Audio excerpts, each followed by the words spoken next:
Welcome to SaveOne Podcast, where we document real-life stories of hope and encouragement with a raw, authentic, and unfiltered approach. Join us as we aim to be the beacon of light in the storm of life that gives hope and direction to those who are struggling to find their way in the storm. What's going on, everybody? This is Jeremy Rast with SaveOne Podcast, and I have my friend here today, Anthony Fox. How you doing, brother? I'm good, man. I'm so excited for you to be not only on the podcast, but after being stopping the podcast for the last 9 months to today being the first episode back. Yeah. I wanted you to be the first episode. Man, I'm graciously honest. Well, I appreciate honored, it. You know, very honored. Just real quick, so everybody knows my friendship with you began actually a few months ago. Mm-hmm. When I was going through a time in my life where I needed some support and I needed some friends and people to believe in me. And before we get started, I want to tell you thank you, because yes, I will be honest, we would not be sitting here today. SaveOne would not have come back again if it weren't for your encouragement. Man, I appreciate that. And so that means the world to me. That's why I wanted you to be the first episode. Yes, even as I kept doubting myself, you kept telling me, do it. Yes, sir. And so I really appreciate that. Well, I'm honored. So real quick, before we kind of jump into everything, obviously a lot of people know who you are, and rightfully so. But for those that don't, I just want to give a little bit of an introduction. So Anthony Fox, or as most of us know you, Fox. Yes, sir. Started as a corrections officer in 2007 at the Hinds County Sheriff's Office. Completed the Jackson Police Department Academy in 2010. Began your patrol career at Precinct 1 in South Jackson. Later moved to Vice and Narcotics K-9 Detective from 2013 to 2019. Correct. 2019, you went to Clinton PD as a patrol officer, then moved to Vice, Narcotics, and K-9 at Clinton PD. As of today, you are currently CID and K-9 Detective at Clinton PD. Through your career, you have received over 100 various awards. Mm-hmm. You have received the prestigious Eric Smith Award. You have received numerous letters of accommodation. Mm-hmm. And what we're going to talk about today, at one point in 2019, you were wrongfully convicted of murder, and you spent 552 days as an innocent man in jail. Absolutely. Later, that conviction was overturned by the Court of Appeals, and you were able to return to Clinton PD. Correct. And we're going to dive into that. But first, I want to talk about the man Anthony Fox is. Yes, sir. And everything about your life. Okay. So what I would love to start with is tell me a little bit about you, your family. I understand that you actually come from a family of firefighters. Oh, yeah. Yeah. And you chose to go to the blue side. Yeah, absolutely. So I definitely want to hear about that. Okay. Where'd you go to school? What was life like? All right. And then how'd you end up being a cop? Let's just learn about Anthony Fox for a little bit. All right. Well, born and raised, we stayed in the neighborhood that, if you're familiar with Jackson, you're familiar with Vernon Addition. My parents lived there for a few years after I was born. And after that, they were fortunate enough to move out. So though I stayed there, it wasn't for a lengthy time, but I was still able to see a whole lot, being in that neighborhood. I then moved to around Tougaloo area. Okay. It was a better neighborhood, but it still wasn't Mayberry, Yeah. So I attended Green Elementary for a while, and then we were fortunate enough to move to South Jackson, still at a young age. So I attended Woodville Heights, Southwell Middle School, and I'm a graduate of Forest Hill High School. Like you said earlier, man, throughout my life, my daddy was a firefighter with Jackson Fire, Canton Fire. I had two uncles both Jackson Fire, and all of them retired with rank. Wow. My brother now, my big brother Joseph Fox, he is now currently a firefighter with Jackson Fire and Canton Fire.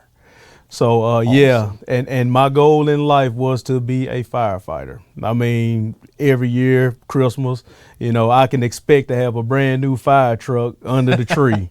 I can expect to have a fire hat. It was nothing like going to the station, and I remember vividly, man, as a child.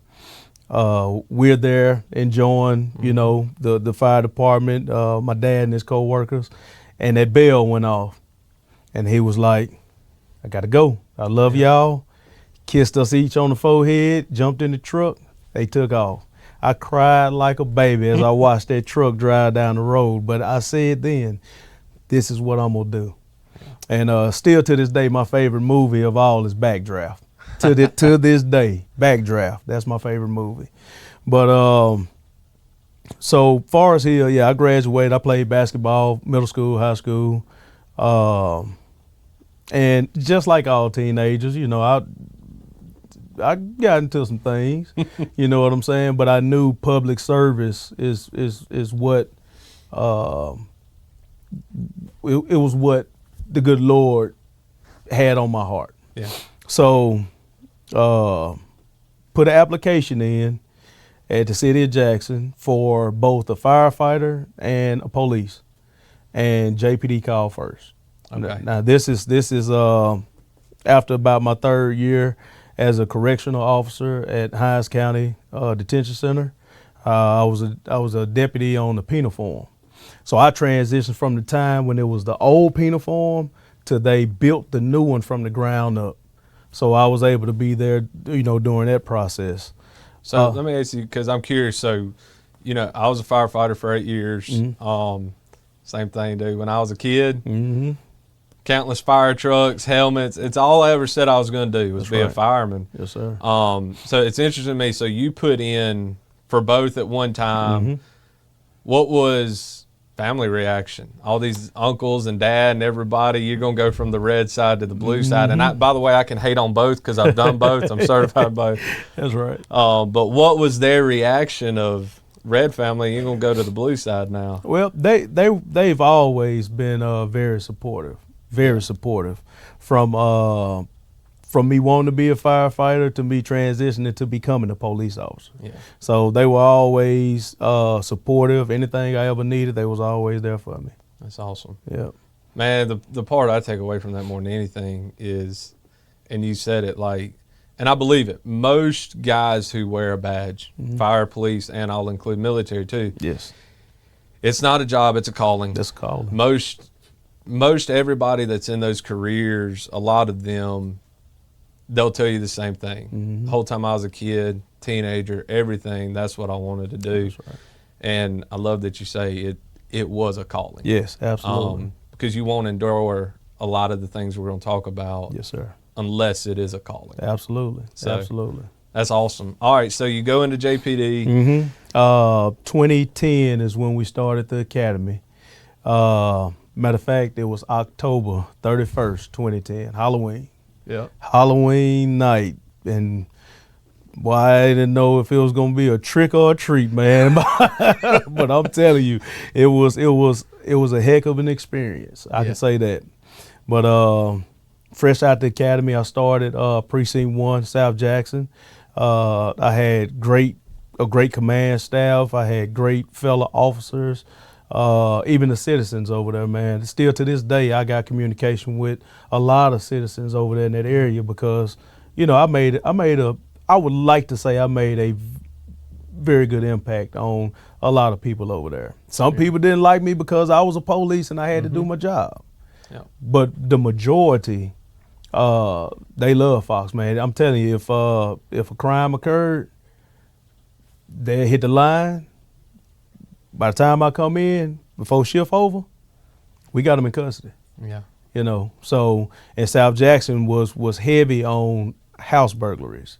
I was going to ask you so 2010, 2010, I was at Pearl Fire at that time. So, I was kind of wondering what the pulse of Jackson was at the moment. What was it like coming out as a rookie in Jackson? I mean, because for those who are not familiar with Jackson, I know you would be able to say some statistics much better than I can. Pretty high up the charts on crime. When we're talking comparable cities, Atlanta, Memphis, Chicago, this is the type world. Oh, yeah, absolutely. I'm going to tell you, man, within my first, I'd say 2 months, I experienced just about every call you can experience, from a homicide to a rape to burglaries to ag assaults, any kind of crime there was to commit. We were there. Yeah. We saw that. And I'm talking about early. And with South Jackson, house burglaries were a big problem, but we also had a ton of homicides as well. It wasn't as rough as West Jackson or North Jackson. Matter of fact, when we moved to South Jackson, that was the retirement place to be. Yeah. It ain't like that now, but then it was. But within your first 2 or 3 months, I'm going to put it like this. I worked just about everything there is to work before my FTO process has stopped. Wow. And that's being a field training officer, or officer in the field training, program or whatnot. Being a rookie cop, I saw everything there is to see within 3 months. Wow. And to kind of help put that perspective there, for those who aren't familiar with the law enforcement side of things, that FTO period is usually at that time, probably 3 months or so? Yeah. Or some will be, you'll have a binder where there's a senior officer with you. That's right. You're working through, you're getting checked off on calls. And for a lot of agencies, and for instance mine, I came through Richland, there was a ton of stuff that I had not seen when I ended FTO. So kind of a blessing and a curse to come out as a rookie and just be thrown into, unfortunately, one of the worst cities in America. But it also, I know from you, and I know some other guys who come from Jackson PD and Hinds County and all that, it does propel you guys into experience that you're not going to get anywhere else. Anywhere else. So one thing I want to hit on there, if you don't mind answering this, what was one of the first things? One of the first things when you come out of the academy, you're a rookie cop, you're seeing a lot. What was that first oh crap moment that we all have and all? Well, I'll never forget, man, and this was during my FTO phase, as a matter of fact. Responded to a call in South Jackson for shots fired. All right, we get there. There's a vehicle parked in the driveway. As soon as I get out, I notice an adult male on the porch, and he had a small child in his arms, and he was rocking the child, like consoling him, rocking him. So we get out. It's a male subject in the driver's seat. He's not moving at all. What took place was, later on we found out that it was a drive-by shooting. As he pulled into the driveway, somebody pulled up, sprayed the car down. The kid was shot in the head as he sat in his car seat. Man. The driver was shot multiple times and was paralyzed, and still, I think he's still alive maybe, but he was paralyzed. But the kid was deceased on scene. That was rough. That was rough, especially being a young cop, never seeing this type of, trauma, and mentally it can become trauma mentally as well. But that's something that I would never forget, the way that child was positioned. I can never unsee how the uncle was consoling the child, and I think they had a news clip, and I forget one of the news stations, but it showed me standing out there on scene, and the look on my face was just like anger, 100% anger, just mad. And I told everybody out there before this week is out, we are going to find who killed that baby. Yep. And before the day was out, we had a suspect. Yeah. I was not going to stop. We were not going to stop until we made an arrest on that. And that particular scene, it sticks with me to this day. Yeah. That was the worst one. Man. And the thing about it that people don't realize, regular civilians don't realize, is every cop has that call. Mm-hmm. We all do. It's a matter of time before you see it. That's right. And one of the reasons I have SaveOne, one of the things I'm very passionate about is the effect that has on us as human beings. That's right. And the problem is that's one story. Mm-hmm. I know you have dozens of others. Oh, man. I do too. And the effect that has long term, but the reason I asked what that main one was right when you came out of the academy is for most guys, we know that moment makes or breaks officers. Oh, yeah, definitely. You know in that moment whether or not you're going to stay in, that's right, whether you're going to walk away. Yep. And I want to be clear, there is no shame to anyone who has chosen to walk away at that moment. Right. But it is a defining moment in every guy's career. Definitely. And so did you kind of have that conversation with yourself? Did you have those thoughts of like, oh, Lord, what have I gotten into? Mm-mm. It motivated me to keep pushing forward.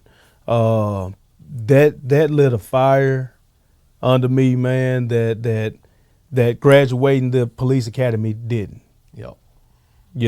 That was a defined time and moment in my life for sure. And I loved every bit of walking, getting pinned and all that. But that lit a fire under me that even graduating the academy didn't. Yeah.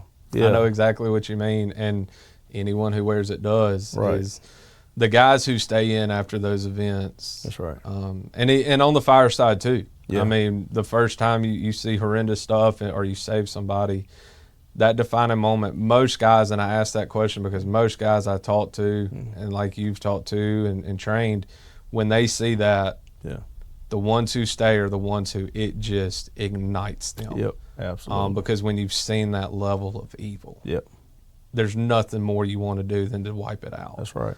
And when you've seen people hurt, you want to help them. So absolutely, I love that, man. Absolutely. I hate any of us have to go through it, but I love to see the guys that when they face that. Mm-hmm. And to take it a step forward, man, it was another call that I went on, almost in the same area where this child was killed. One of my cousins was killed, and again, responding to a shots fired call, get there, and I think a female was killed. My cousin was laying on the floor, dead, shot in the head, shot multiple times. And it was so bad that I didn't even recognize him at the time. And I looked at him, I said, man, he looked familiar, and stepped right over him and kept working. Yep. It wasn't until I got back into my car and got a phone call from another one of our cousins that, said that this had just happened. Wow. Yeah, this was my blood. Yep. That's tough. Yeah. So these eyes have seen a lot, man. Yeah. I'm telling you. Yep. I'm telling you. But every situation, it just fuels me to keep going. I love that, man. I love that. All right, well, let's keep going. Let's keep walking through that career and and as we lead up to where we're going. Okay. Well, so 2010 is when I started the police academy. Worked my way up the ranks, man. Well, I ain't gonna say the ranks, but I was awarded top cop. I had top cop, the Eric Smith Award. I can't tell you how many certificates of accommodation. It's so many, and not a one of them that I received, I did it for that purpose. The department that I had worked for, they were good. They were good about honoring those who deserved it, and especially with the Eric Smith Award, man, I hold that one right here because I knew Eric Smith. And for those who didn't know him, I was about to say, tell me a little bit about that award. yeah, well, I was the second recipient of that award. Okay. Eric Smith was one of the best robbery homicide detectives that Jackson has ever seen. You talk about robbery homicide, you talk about Eric Smith, Tyree Jones. You know, the dynamic duo, you know, those two, that's the type of reputation that they had. Unfortunately, Eric Smith lost his life at police headquarters while interviewing a murder suspect. He was able to get to his gun and he fatally shot him. So in remembrance of him, they created the Eric Smith Award. And I think the first one went to a Hinds County deputy, and then the next one went to me. And man, when I tell you, in my office right now, you're gonna see that one. You know, great guy, great officer. I mean, great detective. But so yeah, the work that we did in South Jackson, and I say we because it was definitely a team collaboration.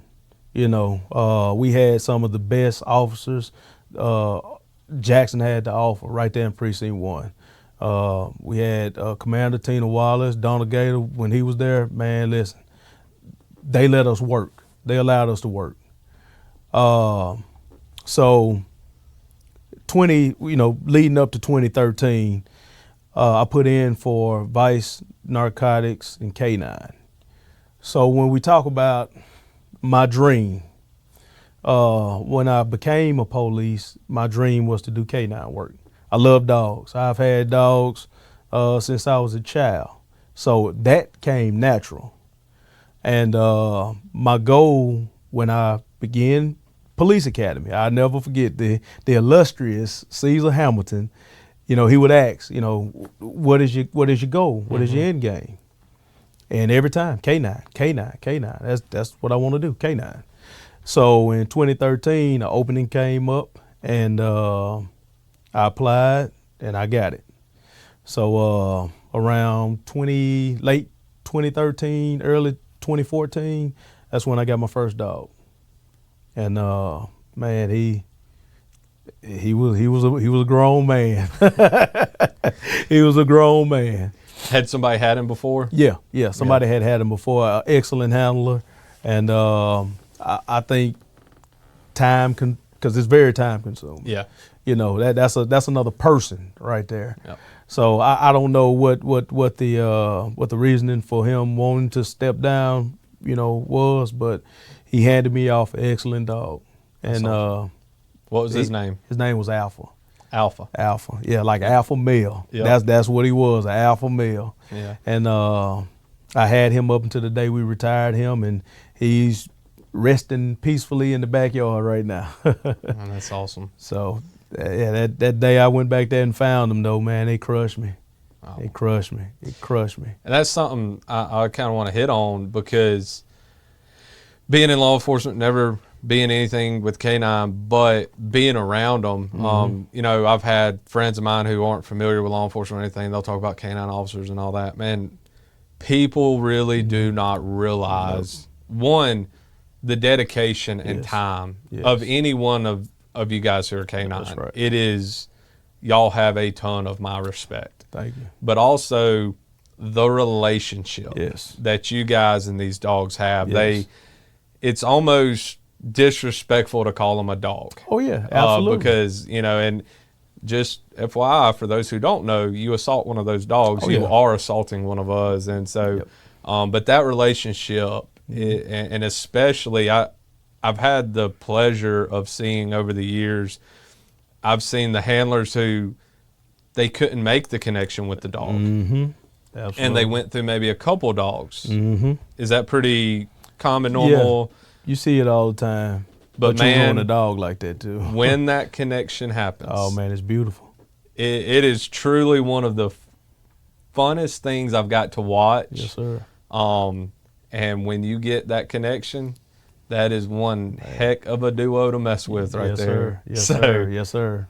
That's awesome. So yeah, that was my boy. That was my first dog, man. And then let's see, SWAT. SWAT was another accomplishment and goal that I had set for. Yeah. And not long after I got K9, tried out for SWAT, and I tell anybody, I tried out one time, and I missed it by one sit-up. and back then, they wasn't cutting no shorts. If you miss anything, you're done. So I'm not gonna say I was discouraged after that, but again, it lit a fire in me. I got a whole lot more motivated and dedicated to what I was trying to do. And not long after that, they had another one I put in for it, and I got it. No problem. So SWAT, that's I love it. I love it. And the public, what the public don't realize is the task that SWAT has. Mm-hmm. We are going into a situation where the worst has already happened. And we are putting ourselves in a whole nother type of bad situation, but it's for the greater good. Yeah. So I'm not worried, man. I'm gonna tell you this right here. I keep this with me 24/7. Yep. I see yours. I keep it 24. You see me, you gonna see one of these with me. I'm a firm believer in the man upstairs, and I'm not scared. Yep. If I got to put my life in harm's way to protect the innocent, then that's what I'm gonna do. On my vest, I have sheepdog on it. Mm-hmm. And you being a lawman, you know what sheepdog means. Yep. I am that. So SWAT was a very big accomplishment as well, and I can't say enough about it, man. Yeah. I love it. I will say that's a box I haven't got to check, and I'll just say hopefully my law enforcement career isn't over. It ain't. I don't think it is. It ain't. That's a box I hope to check. But I want to talk about something real quick because I feel like it's the right time to do it. Is like you said, man, when you suit up, whether it's in the patrol uniform or the SWAT uniform, the decision that we make, the dedication that we make, I don't care what anyone out there says. Right. We don't see color. No. We don't see sex. No. We don't see anything. No. People do not understand that feeling of when you're responding to a call, shots fired, officer down, all kind of different calls where we know, all right, this might be the one. This might be it. This might be it. Like, this is legit. Let me get my head straight. Let me get my gear straight. Like, there's a good chance I'm walking into a gunfight right now. Until you've been there, you cannot judge that situation. That's right. And I'll be honest, I don't know how anyone goes into that situation without the faith that you and I know we have. Man. Because when I was at Richland, I went into some bad situations and stuff, and that thought of, man, this may be the one that takes me from my little boys and my little girl, like, without faith of knowing where I'm going next. That's right. That's right. And the cause behind it and the willingness to make that, people don't understand it. They don't. And I know we've talked. Oh yeah. All the hate, all that, people can say what they want, but man, I have watched so many guys run head first into situations with total disregard for their life to help people they've never met a day in their life, possibly people who hate them. Yeah, absolutely. Absolutely. And that's where I'm so protective of the community, and that takes a special person to ever sign up to do that. Absolutely. And the SWAT level, yes, it is a whole nother level, especially barricaded, active shooters, stuff like that you may be running into head first, of knowing, hey man, this first one or two dudes through the door probably going to catch a round. Yep. Same thing with patrol though. I mean, you walk up to a car on a regular traffic stop, that could be the last one. Yep. You know? I'll be honest, people overlook that. I've said it. I've heard a lot of other guys say it. There is nothing scarier than on the side of the road in the dark at night, very little traffic, tinted out windows, and man, you're walking up. And honestly, for me, that's scarier. That always made me more nervous than, possible gun involved. I'm trying to think about calls I can and cannot say, but being something where I'm at least getting to prepare, or we're getting to stack up. Right. If you let a few of us stack up, odds are in our favor. That's right. But the odds are never in your favor on a traffic stop. And what scares me too is there's a lot of guys who overlook. Man, I'm going to tell you like this. There have been times in Jackson. Matter of fact, our good friend Therese, she used to ride with us a lot. And, we used to patrol the worst of the worst areas, to try to combat some of this crime. And she was actually out with us one night, and we pulled the car over, approached the car, shots started coming through the window. Oh, man. Oh, yeah. I mean, I'm literally we're knocking on the glass. Boom, boom, boom, boom, boom. Jump out, take off running. I think even I think you can hear the gunfire on the camera feed. Whew. And I'm gonna tell you, it might sound crazy, but we kind of got desensitized to the sound of gunfire because it wasn't nothing to be on a traffic stop and the house that's adjacent to the traffic stop, somebody might go outside and let off 10 rounds. And it got to a point to where we were like, okay, just you want some attention, just hold tight. As soon as we get done over here, we coming over there, Yep. And to where we would see people that didn't work for JPD that used to, kind of be with us sometimes. When a round go off, they hitting the deck. Yeah. They are hitting the ground. They are getting behind cover. And we just looking up like, where's it coming from? Yeah. Another day. I mean, you're not scared of anybody. And that's like I said, it's kind of crazy to, may sound kind of crazy, but we got desensitized to gunfire. Yeah. Because we heard it so much. But it is no scarier feeling than walking up to a car and being shot at point blank range. It's not a good feeling. I haven't been there yet. I ain't got to go there anymore today. I have buddies who have been through it. I was in one shooting situation. I did not fire shots, let's be clear. But it was the hostage situation in Walmart. That was actually pre-academy. I've been there a few months. So I had fire background behind me, so I've been in chaotic situations, but that day, like I remember driving over pretty crazy to get there. I said my little prayer when I pulled up of God, please take care of me and my brothers and sisters. And I went straight in, and not tell all the details. We were all working angles, trying to figure things out, trying to figure out who could get to it. But one of the things that shocked me, and I've talked to a couple guys about this, I will never forget when that shot went off from one of our snipers. I barely heard it. Adrenaline. And it was the other wild thing to me. We were on scene 9 minutes before the shot was taken. And after it, I talked to a couple military guys. I talked to a couple other veteran officers who have been in shootings and all. Right. Something that I've heard about that shocked me, it was literally like time slowed down. Oh, yeah. I became the hypersensitive everything. I could hear guys' safeties clicking on and off from 15, 20 yards down. Yes, sir. I could hear every footstep, and there was a lot of screaming going on too, but everything was so clear, and it was like time stood still, and I was able to make all these very, very conscious decisions. Right. And then when that shot went off, it was literally, it sounded like maybe a 22 went off, is all it was. And so that's been my one experience there. I saw the aftermath of some of the guys that were involved in it, how it affected them, different things.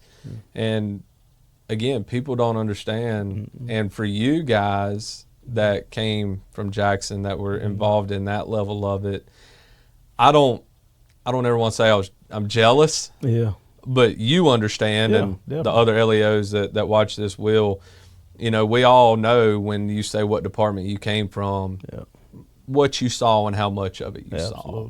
Absolutely. And a lot of people don't realize, just to put in perspective, I mean, you take a 1-year JPD officer, that's the equivalent of most other agencies nearby. Oh, yeah. I'd say probably 5-7 year guys, Minimum maybe 5. more. Minimum 5. Minimum. Yeah.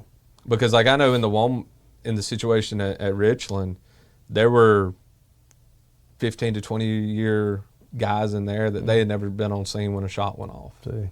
And then talking to guys like you and others from Jackson, it's like, oh yeah, man, week 1. Yeah. Yeah, fresh out the academy. Yep. So that is wild, man. So, all right, well, we could probably hang up on this conversation, I know, for hours. But let's go forward. So you're in Vice, you're in narcotics, you got your K9. You're trucking along, you're racking up awards. I know you're helping a lot of people. But what I want to jump into, man, is so often people only see law enforcement as crime. Right. We're locking people up, we're putting handcuffs on them, we're roughing them up, we're all the negative things that get seen. Right. But I know from talking to you, I know from what the community says about you, you actually are in this job to help people. Absolutely. And I know you got a lot of stories about that, and I kind of want to talk a little bit about that and how not everybody deserves to go to jail. Absolutely. Honestly, that's not the best solution for most situations, it seems like. So that's right. Kind of talk to me a little bit about that with all that you got to see in Jackson and how you helped the community without putting people in cuffs all the time. Right.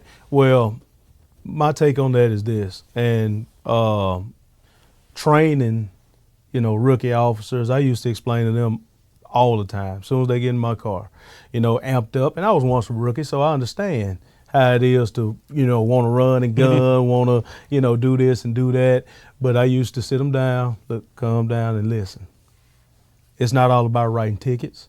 It's not all about taking people to jail. Yep. The main thing is reaching out to the community and building trust within the community.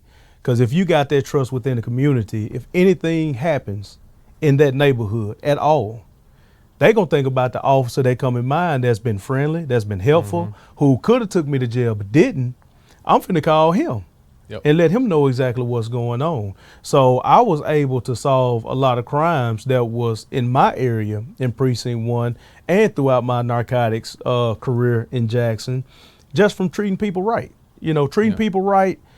Like I said, it's not all about putting the cuffs on, taking people to jail. It's just not. My thing is this: if I can have an everlasting impact on you by could have took you to jail but didn't, like I said, the first time something happens, hey, this is what it is. Community policing. That's one thing that Jackson Academy taught us. Yeah. Community policing. Know who the suspects are in your community, true enough, but also build that bond and that relationship. Like I could be off and, phone ring. I'm going to answer the phone. I used to give citizens my personal number. Phone ring. Hey, Junebug down the street broke in that house. All right, as soon as I get to work, we're gonna check on that. And sure enough, 10 times out of 10, it's accurate information. Yep. But I would never have that type of relationship within the community if I was just known for, I'm locking you up, I'm taking you to jail, I'm seizing out. No, it doesn't work like that. It shouldn't work like that. Man, that's awesome. And I know some other officers in other agencies and different stuff that same thing. Oh, yeah. A lot of people got their personal cell phone and they won't talk to another officer. At all. Like, they'll call 911 to get things rolling, but then when everybody gets there, hey, where's Officer so-and-so? That's right. I need to talk to him. And it's like, well, he's off. I ain't talking to you. Yep. And to touch on that a little bit, I didn't mean to cut you off, but to touch on that a little bit, it has been times where a scene has been chaotic. I mean, they out there cussing, they out there fussing, they out there fighting. And just me pulling up, walking up, diffused the whole situation. I can't tell you how many times that has happened because of the relationship that I had with a lot of people in the community. Yeah. Well, and the big thing, I mean, you've dealt with it. I've definitely dealt with it, is a lot of people understandably don't trust. Yeah. They don't trust the profession of policing. Right. And I get it. And that's kind of what's frustrating with some stuff I've gone through is there's a lot of cops I don't trust. Mm-hmm.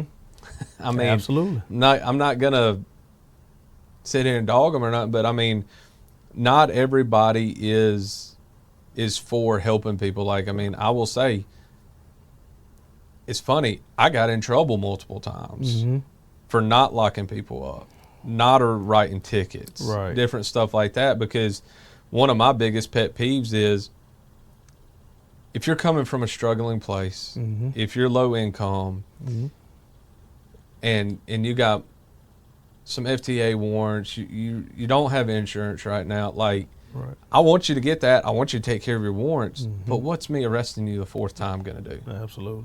It's going to take food from your kids who you're trying to help. Right. And, I mean, I have stories of being in Richland right there close to Jackson of people from Jackson being over there, stopping them in that situation. Or particular one I think about was a lady that no car seat, kid rolling around the back. So I went and got her a car seat, put in her car, and escorted her back into Jackson so that nobody pull her over, because, well, the problem wasn't that she didn't want to take care of her kid. The problem was she could barely, I mean, her car was probably worth $1,200. So it's like, why hurt people more? Right. Now, don't get me wrong, and I know you got the same attitude. You hurt people, oh yeah, I will go to the ends of the earth to hunt you down and take you out if I have to, like at all costs. Yes.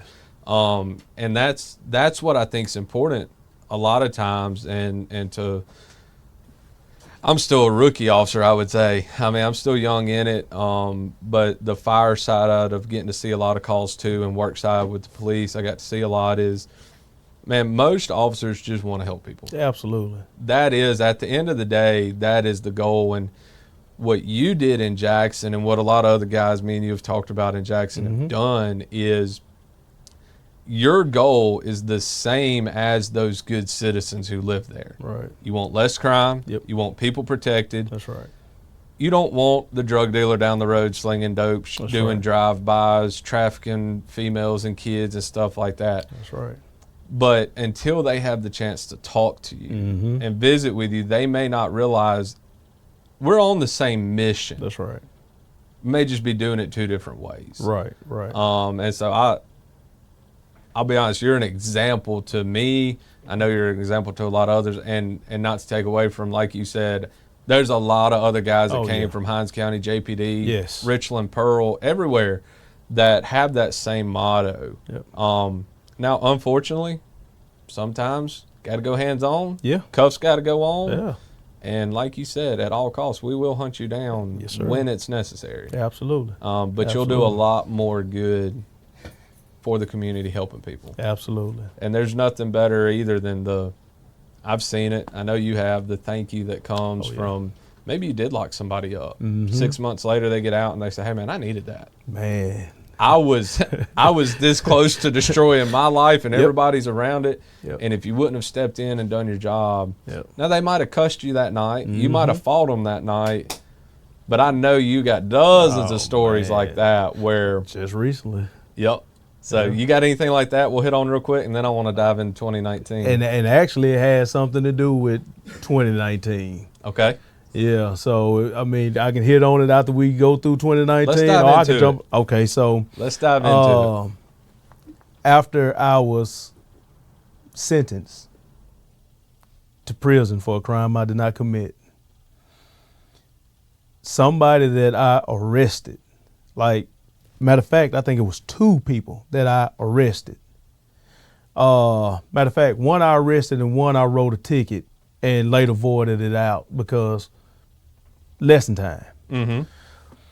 So we were trying to get together character witnesses, letters, and things like that, so we can present to that judge. And crazy enough, 2 of those letters that was in the pile of letters that she received was from one person that I had to lock up, and the other I gave a ticket to, but later voided it out. And the thing was, this is an officer who gave me another chance with the ticket deal. And the other guy, if he didn't lock me up when he did, I was on a path to destruction. Wow. I was on the wrong path. If he didn't do what he did, my life would not be the same as it is now. And this is somebody that I put handcuffs on, writing a letter on my behalf. I mean, it don't get no better than that. Yeah. I mean, writing a letter to the judge, saying, please, this is a cop that we need out here. Yeah. Well, and that's, I mean, I've seen other officers arrest ones that they needed it. Mm-hmm. I've seen some of the toughest, Oh, yeah. even some of the affiliated guys crying in the jail when you're booking them in and stuff like that. And I've heard the stories and I've seen the stories and I've been part of them where later they say, man, I needed it. I needed it.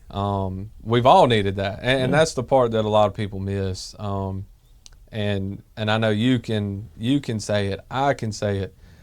I've made so many mistakes. Oh, yeah, definitely. In my life. Definitely. That I'm very transparent about that. That's right. And if it weren't for some of the times I've gotten in trouble, wouldn't be who I was today. Absolutely. And that's the same thing with what we do. Right. So I love that, dude. That had to have been one of the coolest feelings ever, is looking at that letter and going, wow, because it's validation that you were doing what you did, something hard. Man, I've taken people to jail before. Right. Where I got back in my car and I'm like, man, I hate it for that guy. Like, he told me about his family, he told me about his path of where he got to. And it's like, dude, I get it, man. You're struggling, you're in a hard place and you got there, but I have to do this or else I'm in trouble. That's right. This is my job. That's right. So to get to see that side of it, I can only imagine how you felt that moment. Man, it was a great feeling. Well, cool. All right.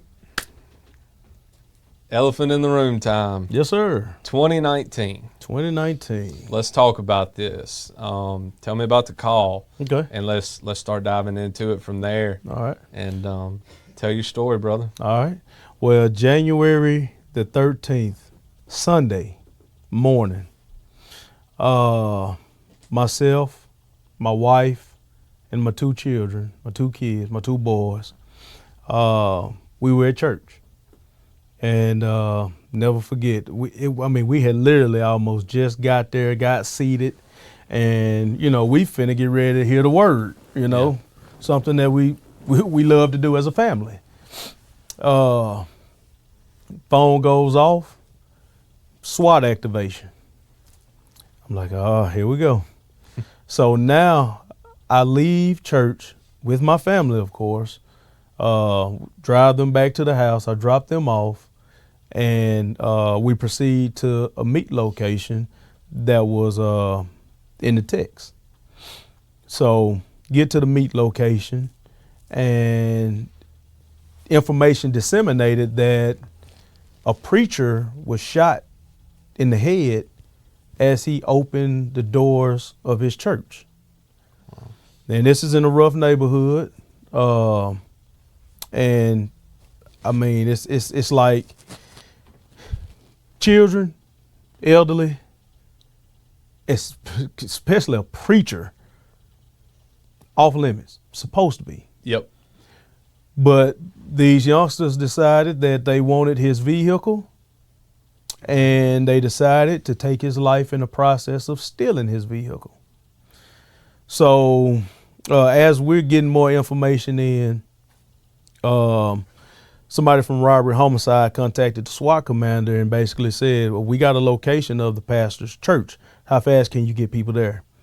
At the time, the SWAT commander sent me and 2 other SWAT operators. Matter of fact, the 2 other SWAT operators that was involved in this case. So we get eyes on the location, and you know we're relaying details on the house so we can get a game plan together to get ready to execute the warrant. So we do that, and short time later, you know, everybody rolls in. We form a plan. We execute the plan. In that house, we were able to get about, it was probably about five, 6 people came out that house. They got them downtown, did their investigation or whatnot. They talking to them and come up with another location that's 1 street over from where the pastor was killed in the Washington D.C. neighborhood. So, robbery homicide gets a warrant for that location.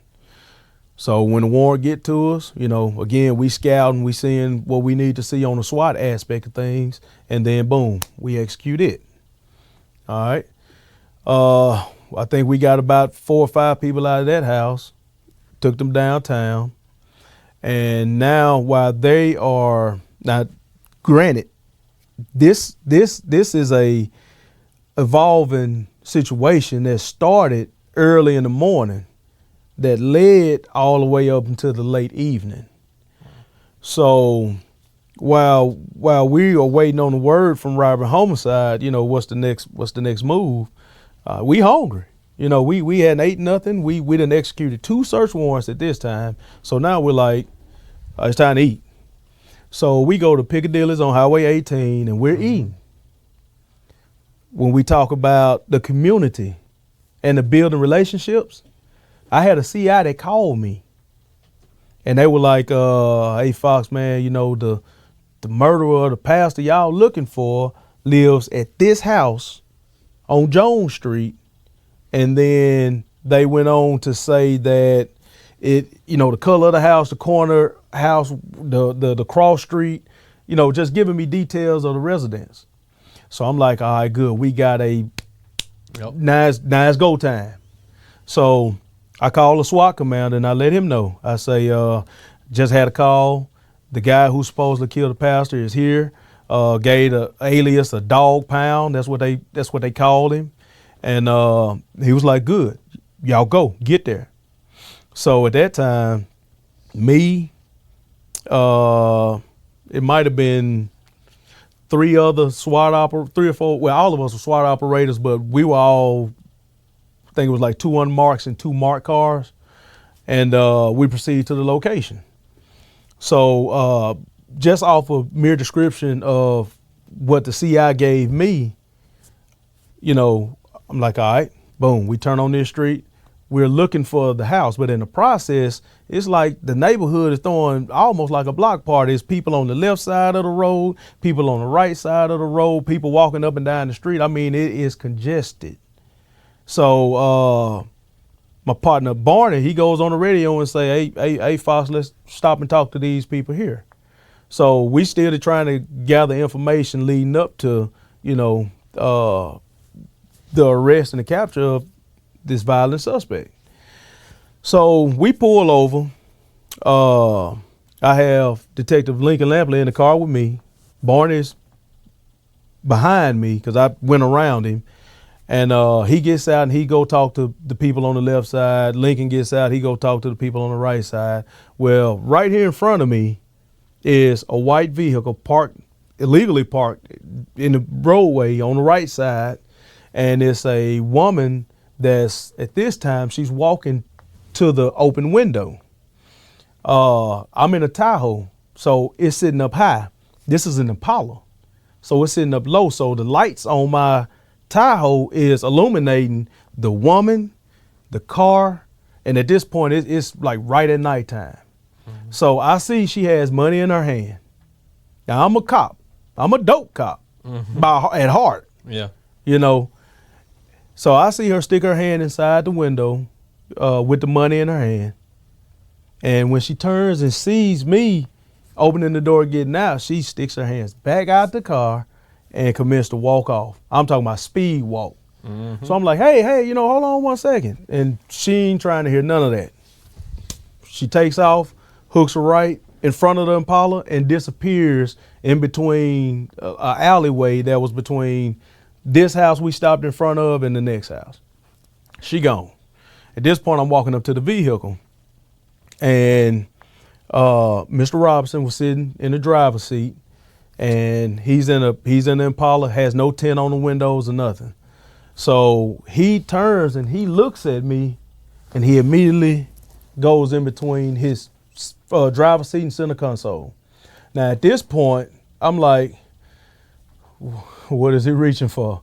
Well, we were trained that is a danger area. Oh yeah. Like to the point of, I say 75% of guns I recovered from a vehicle, it comes from right there. Yep. So now at this time, I'm like, I'm giving verbal commands. I'm like, what are you reaching for? Show me your hands. Granted, it's money scattered throughout his vehicle. There's money on his lap, on the center console, and on the passenger seat. And at this time, I'm giving the verbal commands like, hey, stop reaching. Police. I'm making myself known. And of course, he saw me. I'm tactical clothing. I got my greens on, but I still got a vest that says police, and then I'm giving verbal police. Yeah.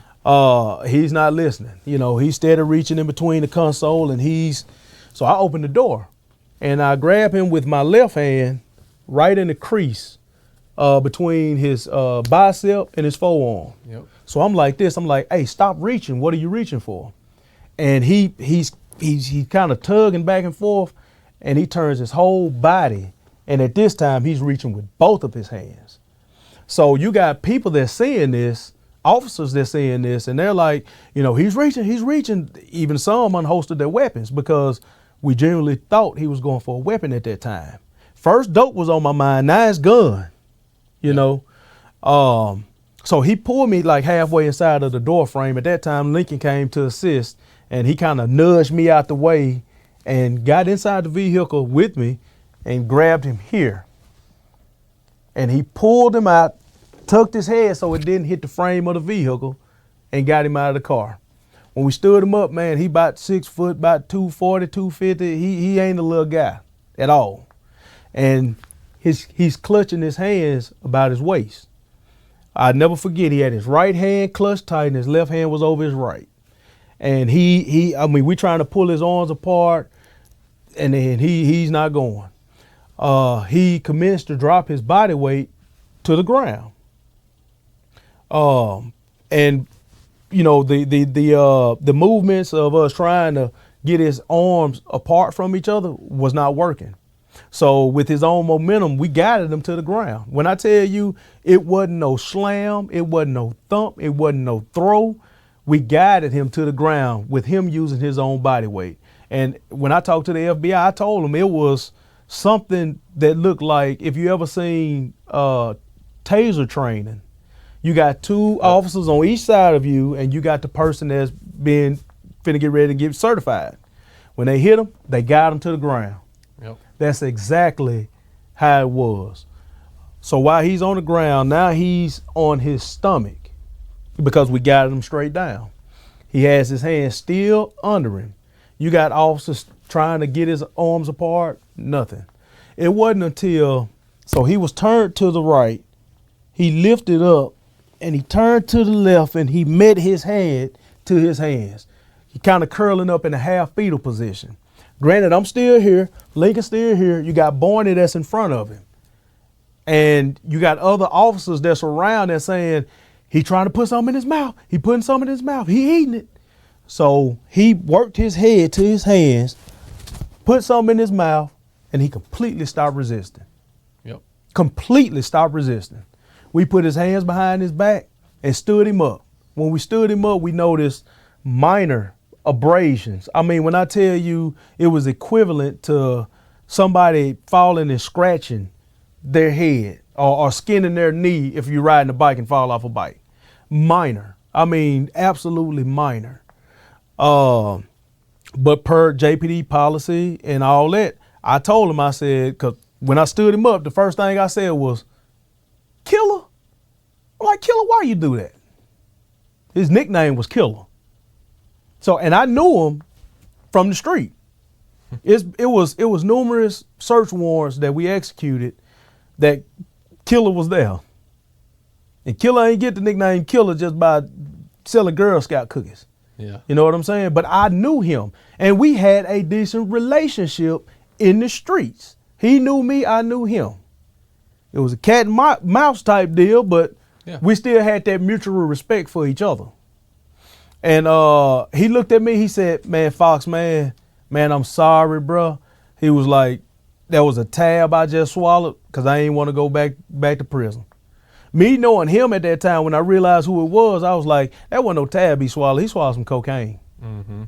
And, you know, I told him after I saw those minor abrasions that was right there, I told him, I said, I'm finna call AMR so they can check you out. He was like, no, man, I don't need no AMR, bro. I just want to go on to the crib. And I'm like, nah, bro, we got to call them so they can come and look at you to make sure you straight. So he was kind of like, all right, do whatever you're going to do. So AMR fire gets there first, then AMR shows up. And as they pulling up, he look at another officer and say, what the F they doing here? I don't need them. I mean, he is adamant about not seeing AMR. So AMR finally walks up or whatnot, and they were like, you know, it ain't nothing serious. We can put a Band-Aid on it or something. But I mean, it wasn't bleeding. It was just a scratch, a couple of scratches. So what they did was they got a 4x4, and the medic testified that he had a 4x4, and it was so small that he had to fold the 4x4 twice. So you know how big a 4x4 is. Oh, yeah. So you fold it once and then fold it twice, and he put it on there. That's how big the 4x4 was. Yeah. So he was like, man, he's refusing. He said he don't want to see us. He don't want to deal with us. Like, we had to tell him, man, let him put a Band-Aid on or something, bro. And he was like, okay. So they did that. I cut him a field release for failure to obey and resisting arrest. Gave him the field release, sent him on. Keep in mind, it's a million people outside, 1,000 people out there.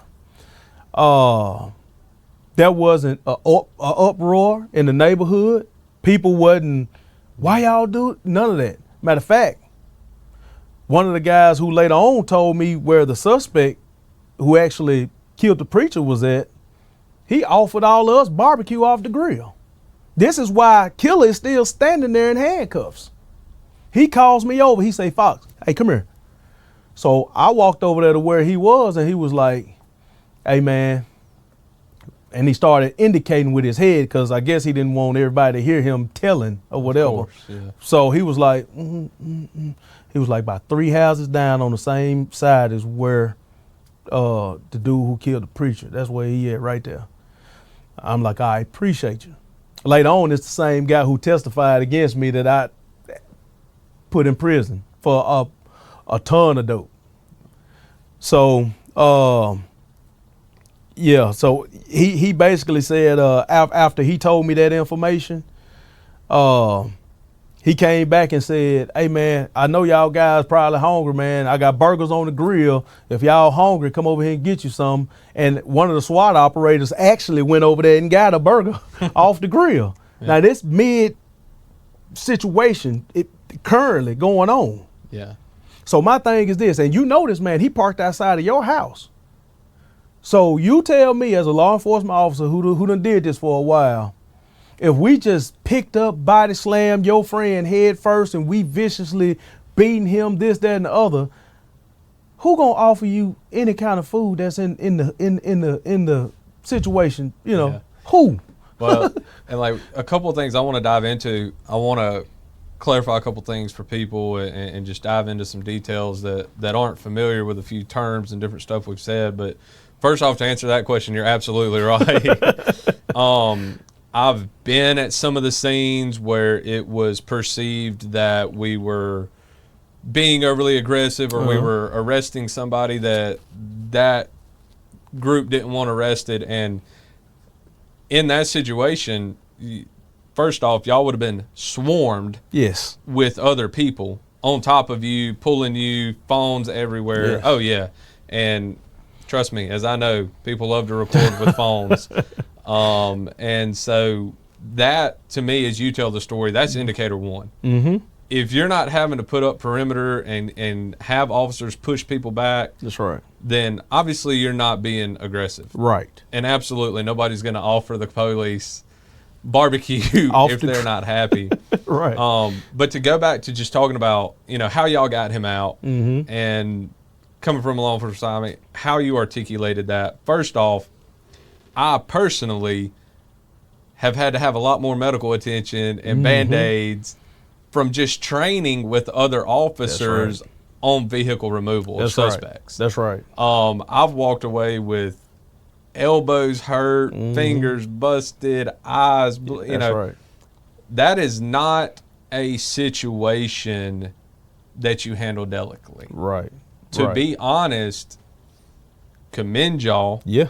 And it just so happened that, as you and I know, he was trying to eat dope. They're mm-hmm. going to act a little bit differently with that. So he had one goal, was to get those hands to his mouth. That's it. I actually had a guy do that one night, dropped him off at Rankin. A few hours later, got a phone call. He was at UMC on a ventilator. Yeah. So, I've seen that firsthand, because I know exactly what you mean by as soon as it went in his mouth, he was completely compliant because goal was accomplished. Absolutely. But, dude, I'm reels are running through my head of people I've removed from cars mm-hmm. and other officers have, and then like I said, in training, me being ripped out. That's right. Dude was very lucky to walk away with a scratch on his eye. I mean, because that is not an easy situation. Right. Something I wanted to clarify for those who aren't familiar with this, because people who aren't familiar with law enforcement, they're probably going to be asking, you said a field release mm-hmm. also can be called a citation summons. Right. That people are going to say, well, why didn't you arrest him? Mm-hmm. Okay. Let's go into that a little bit. All right. Because you did arrest him. Yeah. And absolutely. so I want to give you the opportunity to clarify what a citation summons is /a field release, so that people understand. You did arrest him that night. Yes, he was arrested. So what a field release is it's like a citation, like a ticket with the listed charges on it and a court date that you must appear for these violations. The jail at the time wasn't taking misdemeanors. The only thing they was taking was felonies, domestic violence, and I think shoplifting, because that business is the one who signs the affidavit. Yep. So those were the only charges that they were talking. And before we started our shift, they actually put that out, that the jail is only taking X, Y, and Z. Yep. So this didn't fit the criteria of him being transported, taken to jail, things of that nature. So it was the best time to just issue a field release summons. You have your court date, you appear on the charges, and then we'll work all that out then. And then, too, we have a greater goal here. It's not to take you to jail for some misdemeanor because you resisted arrest trying to get dope in your mouth. That wasn't the goal. The main purpose and goal was to find this killer that killed the pastor. So I'm not going to waste any more time than we already wasted that was really unnecessary on his behalf. God rest his soul, because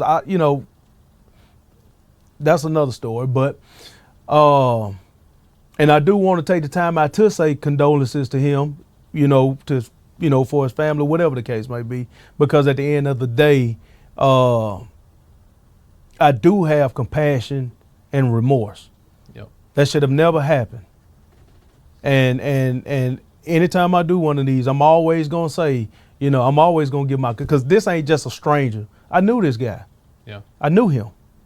So, but at the end of the day, the end goal was to get the murderer of the pastor off the street. And I'll add, because just so people know, if you didn't do the field release citation summon, the next course of action would have been you're tying up an officer to wait on the tow truck. Yep. You're tying up an officer on transporting. That's right. All of that, which is going to pull you, Barney, all the other guys that are on scene. That's right. Y'all are now out That's right. of the situation trying to find this murder suspect. That's right. Now y'all are all, you and your vehicles and everything are tied up. Yep. With a little misdemeanor. So that's where field citation summons come into play. Right. I just wanted to clarify that. So we'll go from there and keep going with the story. All right. So after I issued the field release to him, he literally walks off. Walks off, and this is after standing for I don't know how long. He's not swaying. He's not complaining of headaches. He's not saying I feel dizzy, none of that. He's just like, I'm ready to go. So cut him a field release. He walks to his vehicle. He gets inside of it. He cranks it up. He pulls off. Once he pulls off, like I'm watching him leave because he's turning around while he's walking off saying, man, my bad again, Fox. I ain't mean that, X, Y, and Z. And I'm like, Killer, man, you good? Go ahead, bro. You good. So he pulls off and he leaves. At that time, with the information that my CI gave me and then the information that we acquired while on scene, I meet up with Lincoln and Barney, who's already down at the suspect's house. So I meet up with them because, after handling this situation, now it's on to the murder. Yep. So I meet up with them. Car pulls in the driveway. It's Mom. Mom, she get out on 10, which rightfully so. What all the police doing at my house? I'm like, ma'am, listen, I'm Detective Fox. This is what we're here for. I said, I need to talk to your son. Well, he don't have a phone, but he do have Facebook. And I was like, can you call him through Facebook for me? And she was like, yeah, let me try. She calls him through Facebook. He answers. I talk to him. I'm like, look, man, I said, I'm not even going to sugarcoat nothing with you. I said, you know why we here. I said, at the end of the day, you've been implementing some things that people need to talk to you about. And he was like, who you say this is, Fox? Like, yeah, this Fox. He was like, all right, here I come. And not 5 minutes later, we see a figure walking up the street. And while we sitting in the street, basically just talking, he walked right up. I took my handcuffs off, put them on him. We put him in the Bearcat, transported him to police headquarters. They interview him. Full confession. Full confession on that, on top of other crimes that were committed. Because it was like a string of robberies or something, like Dollar Generals were getting hit and gas stations and things like that. And yeah, full confession. Full confession. Wow. So they get him down there, talk to him, lock him up, whatever the case may be. So now it's getting real late. Real late. I mean, it's 11, 12, something like that. Like, this is an all-day event. Mm-hmm. So now it's paperwork time. So people that didn't have to do paperwork, they get to go home and get a shower and get in the bed with their loved ones or whatever the case may be. And we at headquarters, typing our report out, typing the initial arrest report and all this and that. So get done with that. We slide the reports. Underneath our sergeant's door, because he wasn't in at the time neither. So we slide them in under his door, and we go back to the house. Now it's time to take a shower, do, woosah. After a wild day. After a wild day. Yeah. About an hour later, the phone ring. Hey, what's up, Sarge? Where you at? I'm at the house now. What's up? I need y'all to come down here to headquarters. He said, I think he said something like, Robson in the hospital and it ain't looking good. And I was like, what happened to him? You know, I'm like, okay, what do you mean? What happened to him? Just come on down. So we went down there and we completed some other reports so we can make sure everything was, you know, documented the way it needed to be, and that the packet could be ready for the upper command staff to review the following morning. Yep. Well, the same morning actually, but later on in the morning. So yeah, they get to reviewing things, and come to find out, he had some kind of brain bleed, and 3 or 4 days later, the family pulled the plug on him. Family pulled the plug on him, and that was it. He was on Plavix, aspirin, blood thinners. They say he had a stroke, and that's one thing that they kept trying to hit on during the trial. Oh, he had such a massive stroke and he was unable to move, this, that, and the other. But the hospital records indicate that yes, he did have a stroke that resolved itself before he even left. So it wasn't a massive stroke. It was a stroke, but it had resolved itself within the time frame that he was sitting there waiting to be looked at by medical. Wow. So now y'all are at the PD, you do your reports, which, by the way, for those who aren't familiar, a case like what began with Robinson, very, very common. It's middle of the night. Y'all were dealing with the murder situation. So there is absolutely nothing wrong or shady about the fact that you had to get back in to do reports, because normal situation, most officers, very common. You do something like that in the middle of the night, mm-hmm. come in the next morning, do your report. Yeah. So nothing about that's off. How long was it between y'all's interaction mm-hmm. with Robinson to when y'all got that phone call from Sergeant, roughly? Do you have an idea? I want to say maybe an hour and a half, maybe. So what happened was he left the location that we were originally at, and he traveled to the Mustang Hotel on Highway 80. And we got all the video footage from there where you see him pull up, like he bounced on the hood or something like that. He looks under the driver's seat, he turns around, close that door, go to the passenger side, looks under that seat. Looks like he's still looking for something. Still not swaying, none of that. And after he get done looking inside the vehicle, he goes inside of a hotel room. Throughout the period of an hour and a half, something like that, there's people coming in and out that room. You can see who we found out later was his girlfriend, gets in his car, go to the store, gets something from the store, comes back. And throughout this period, you have people coming in and out the room. Multiple people. Girlfriend told the FBI that Mr. Robinson does sell drugs, and the people that came there that night to purchase drugs. Yeah. But he didn't have any. So this is all documented. So, like I said, roughly around an hour and a half, something like that, is when we see medical come in. And then they transport him to the hospital. So I would say from the time that we field released him to the time that he's off to the hospital, maybe an hour and a half, 2 at the most.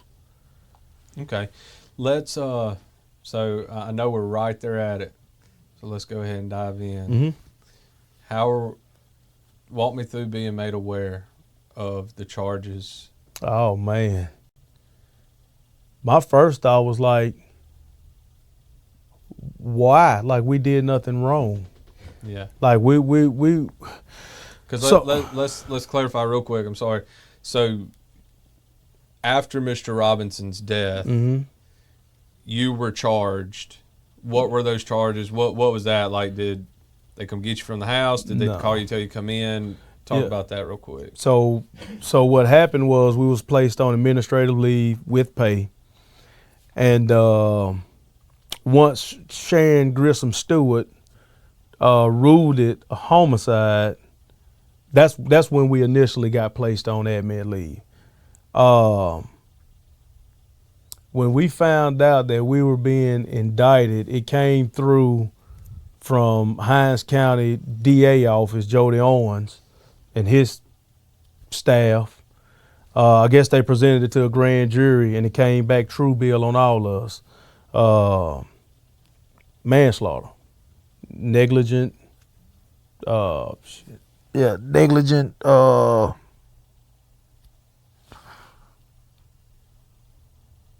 No, it's on the tip of my tongue. Some kind of negligent manslaughter. So when we were notified that we would have to come in, they set a date for us to be at Hinds County so we could be basically served our indictment papers. Mm-hmm. So we went in, me, Lincoln, and Barney, indicted on the same charge, same wording, just different names placed in it. And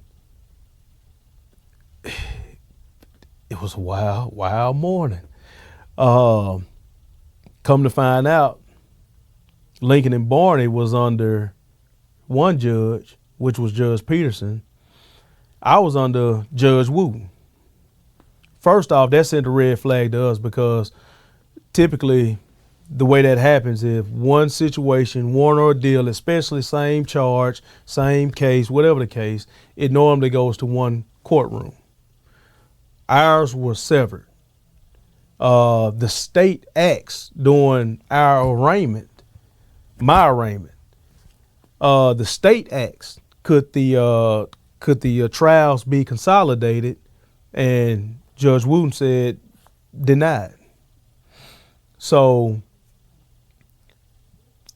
Jody Owens agreed that we should have a $100,000 bond originally, something like that. Judge Peterson granted that $100,000 bond to Lincoln and Barney.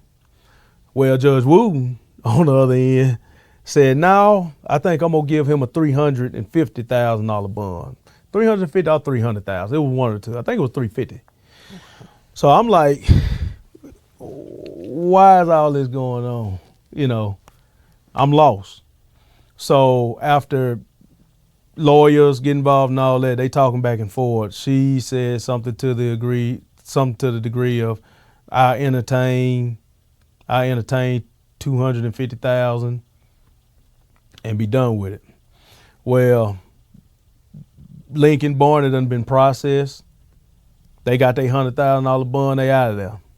I'm still just sitting because we get another notification that, because this is a Friday, now I want him in my courtroom Monday morning, red jumpsuit, shackled up. That was the word that we received. That supposedly, allegedly, came from her courtroom. So now I'm like, this is really weird, you know? Culpable negligent manslaughter. That's what it was. Culpable negligent manslaughter. That was the charge. Okay. But anyway, the lawyers are asking, like, you know, why? And I'm asking, like, why is she doing me like this when, you know, the state said $100,000 for all three? So come to find out, the paperwork had already been signed off on $250,000. So at this point, you gonna make me stay in jail after you signed off on a $250,000 bond? You gonna make me stay in jail over the weekend just so you can parade me in your courtroom with a red jumpsuit, shackled up? So we got word that she had already signed it, and I think it had went up to the head judge at the time, and the head judge was like, "If you already signed it, you can't hold him legally. You cannot hold him. Yeah. If he can bond out, he can bond out." So I made the $250,000 bond. So now I'm out, and this is a long, grueling process. I mean, just the weight factor of everything. Kept getting pushed off court dates. And we just like in a state of like, first of all, why did we get charged when we did nothing wrong? That's the question that kept running through my head. Like we didn't handle him rough. Yeah. We didn't use excessive force. So why are we being charged? And I knew when she ruled it a homicide, I knew where this was going. I could tell where this was going. So me, Lincoln, and Barney, we went to Deputy Chief Hearn's office, who was the deputy chief at the time, along with our commander and sergeant and all them. We told him, I specifically said, I want the FBI to investigate this. I told them, I want the FBI to investigate it because I see where this is going, especially when a certain defense attorney got involved. When a certain defense attorney got involved and they tried to make it about a civil issue, I knew then what this was about. It was about money. Mm-hmm. And they were going to do anything they could to solidify at least one conviction so it can solidify their lawsuit. Yep. Soon as I saw that, I said, I want the FBI involved.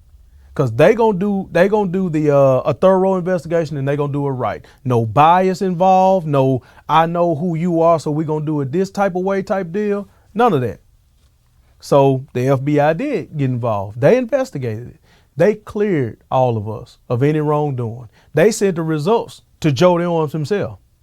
I think it was U.S. Attorney at the time, Mike Hurst, sent an unsolicited letter to us saying that we're no longer a target of any kind of federal crimes. Wow. And they still went forward with prosecuting us maliciously. He had all the evidence he needed. We had medical experts. We had the guy who actually did the autopsy that said that couldn't have happened. What y'all alleging in these indictments could not have happened. Their own state pathologist, their own witness got on the stand and said, I'm not saying that they did any of that. I'm saying that he had blunt force trauma. And granted, blunt force trauma that can be considered blunt force trauma. So they said that, Dr. Levon said that I'm not even saying that he committed a crime. And then he stated that the injuries that were seen did not match the level of what the indictment said. And that's why day one of my trial, after the first trial went through and it was shammed, day one of my trial, this Guthrie fella, he decides he wants to change all of the wording inside my indictment. He wanted to take out body slam. He wanted to take out head first. He wanted to take out everything in the indictment so they could try to downplay the significance of it, so to say, the injuries. Wow. And I can give it to Judge Wooten on this. She didn't let them change everything, but she did let them change some things out of the indictment, and she shouldn't have let them change nothing. This is what y'all got us here for. This is what should have rolled out throughout the whole entire process, and it didn't. Absolutely. And it didn't. Man, I'm already blown away here. I can keep going. Oh, I know. And that's when I'm sitting here. I want to go so much into all the detail of all the wrongdoing, but it's been proven over and over that I know others have talked about it a lot. I 100% know a lot of corrupt, yes, a lot of sorry people, yes, came after yep. some of the finest officers in Jackson, yep. that were doing a lot of good, and we don't have to sit here and harp on it to know. Mm-hmm. It's all coming out. The reputations of those people yep. precede them, right? And like you said, I know about. I know it's mm-hmm. all coming out. It's all coming out. The long-term justice will be served. Right. Man, what I want to dive into is, so you were found guilty At that moment. At that moment. Let's be clear, guilty at that moment. Yes. Later will be overturned. Mm-hmm. I really want to dive into that. Okay. And I want to dive into the battle in your mind, your family, everything that you went through. As you know, that you Anthony Fox, one of the top cops, is now going in that jumpsuit and in that cell. Oh man. Boy. So, and let's get this clear. I want to get it clear for all your listeners as well. When they came back, it took them all day to come back with a verdict. All day. And there was a lot of things that was going on back there in that room that we know about that prayerfully will be coming out soon as well. But the look on those jurors' faces when they came back in, you can tell that some of them had been emotional. Some of them had been crying. Some of them were still crying as they were walking in because they knew what they was about to do wasn't right. They knew it. Man. They knew it. As soon as they walked in, I was like, oh yeah, I'm in trouble. I saw it on their faces. Yeah. So the judge asked for the verdict, and to me, in my personal opinion, she took pride in reading it. How I know, and she might operate her courtroom totally different, but how I know it to be, the foreman of the juror, yeah, they read the verdict. Correct. That's what I know. Bailiff gets the verdict, take it to judge. Judge look at it, yeah, okay, fold it back up, give it to bailiff. Bailiff take it back to the foreman. Correct. They read. Yeah. Foreman being one of the jurors. One of the jurors, right. That didn't happen in my case. When the when the deputy got that paper from the foreman, he walked it up to the judge. She cleared her throat. She read it. You stand up. Wow. She read it. Yeah, she read it.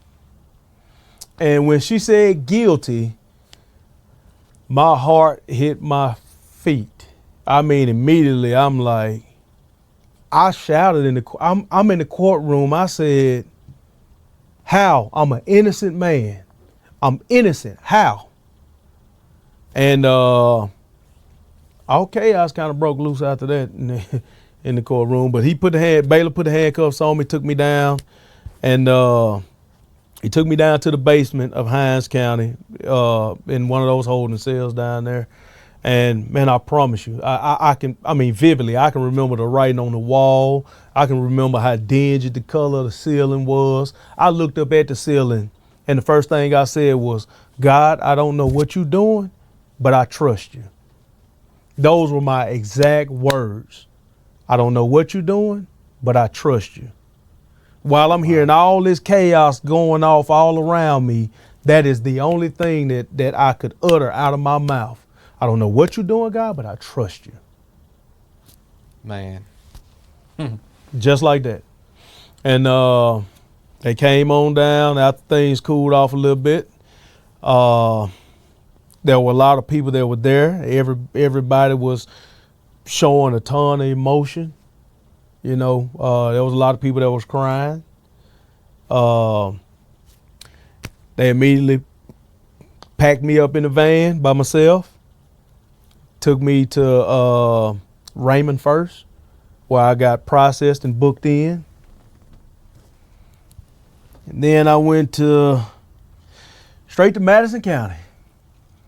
Wow, man. This is the bracelet that I had when I was at Madison County. This is it.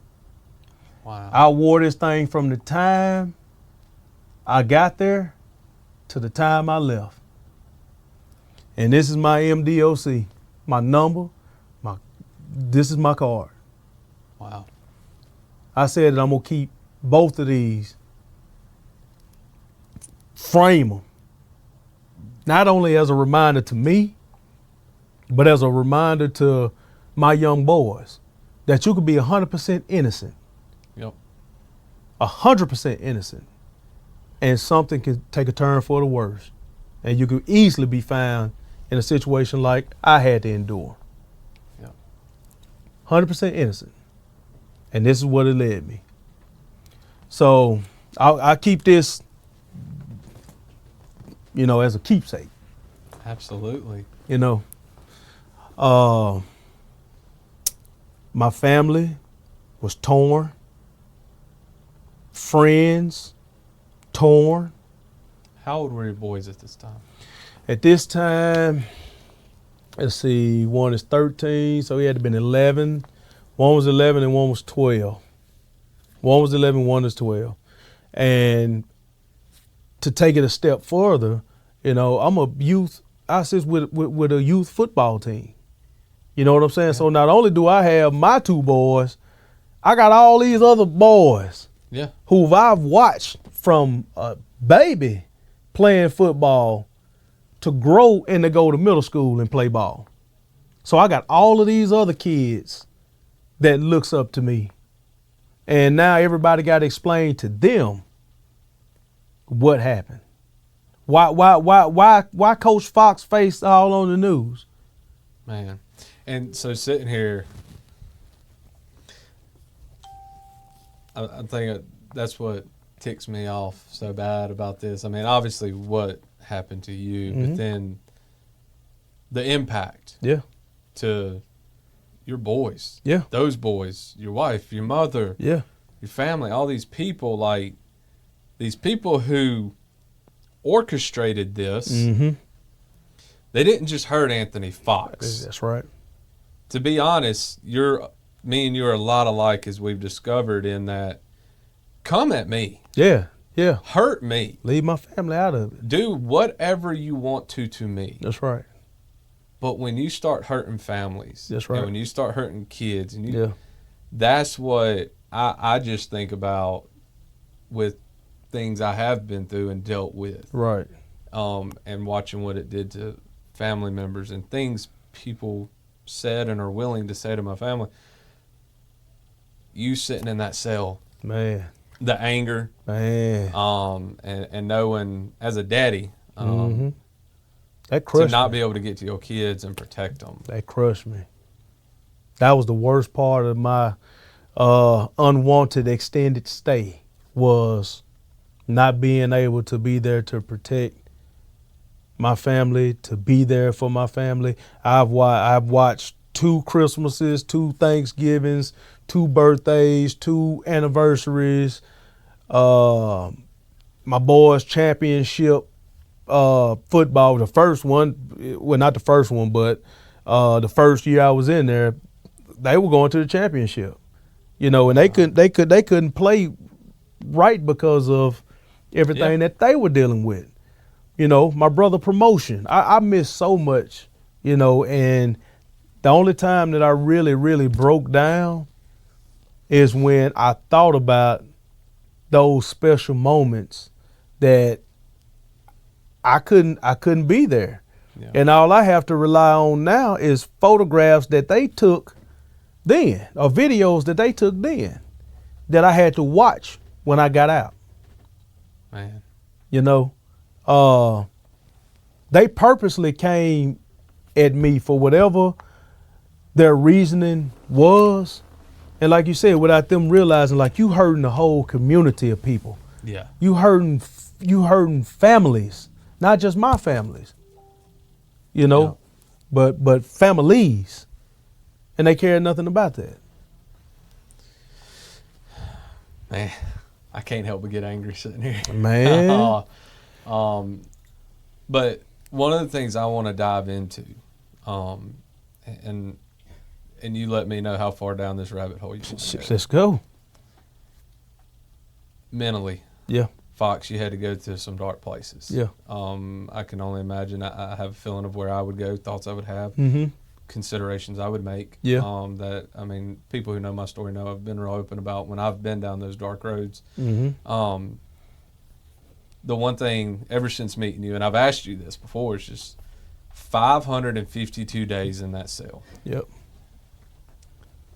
How did you not give up? God. It was God and God alone. It was God and God by himself. If it wasn't for that man upstairs, if it wasn't for him, I would have went crazy. Yeah. It was a point that I started to veer that way. Yeah. Like I couldn't see nothing but red. Mm-hmm. And when I would find myself getting to that level, it's like a thump. Just, that ain't what we doing. That ain't what we doing. Bring it back down. Yep. And I bring it back down. And I mean, if it wasn't for this cross, if it wasn't for the reasoning behind this cross, I would have lost it. Yep. But through faith, through fortitude, because that word fortitude, man, to endure what I had to endure took a lot of fortitude. Absolutely. And T.C. Almore 242 taught me fortitude. Coming up in my lifetime, just different situations taught me the meaning of fortitude. But actually having to live where fortitude, well, by the grace of God, and fortitude is all you have to lean on, to persevere, to make it through. That's all I had. The good Lord above and fortitude. Well, and like one of the things as you and I visited before and knowing some of those struggles and I kind of want to tell this story real quick. Mm-hmm. You just to let people know about connecting with one another. Right. The first time you and I ever sat down, mm-hmm. I was going through a hard time in my life. I felt betrayed. I felt isolated. Mm-hmm. I felt very alone. And I was struggling headspace wise, with that feeling.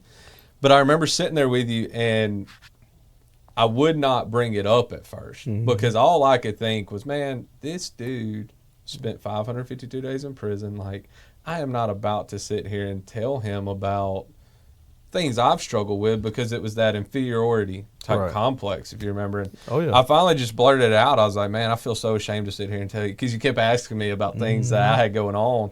And I was like, dude, I cannot sit here and tell you about my struggles because I feel like a little whiny kid talking to somebody who endured so much more. Yeah. But what was beautiful in that moment was I've never sat in prison. Right. But I've spent months in my apartment by myself. Right. Right. Wishing somebody would come knock on the door. Right. Wishing I had somebody to talk to. Mm-hmm. And so that was one of the first things you and I related on. Right. Right. Was when I told you that, like, hey, this is actually one of the things that's been bothering me, but I feel bad telling you this because you served time. Mm-hmm. You were like, no, my time is what helps me understand. That's right. With you and with other guys. And then at the same time, you pointed out, you were like, Jeremy, you can understand what I felt like a little bit because that loneliness, that isolation, all those things were mutually felt. And so that was one of the first lessons you taught me. Right. Was, no, we can all relate to one another. That's right. We don't have to have identical stories. We don't have to have identical struggles. That's right. But we can have empathy for each other. Absolutely. And we can understand one another because of what we have felt at different times. Absolutely. And that's something that, man, it meant the world to me. Right. And so I wanted to bring it up because I want other people to realize, one, Satan uses that mindset I was in to isolate you more and to keep you quiet. Right. That night we were sitting at dinner, that was Satan telling me, hey man, don't tell him. Say that. Don't say anything. Yeah. Don't tell him what you're struggling That's with. Right. He's probably gonna tell you, suck it up. Look at what I went through. Right. And I finally broke through that in that moment and blurted it out to you. That's right. And then that birthed at that point a friendship. That's right. A lot more conversation after that and a lot of encouragement. That's right. And I want other people to see that. Right. Don't hesitate to open up to one another. That's right. That's right. You will miss out So much. on a lot of friendships, Yep. on a lot of relationships that could be birthed from that moment.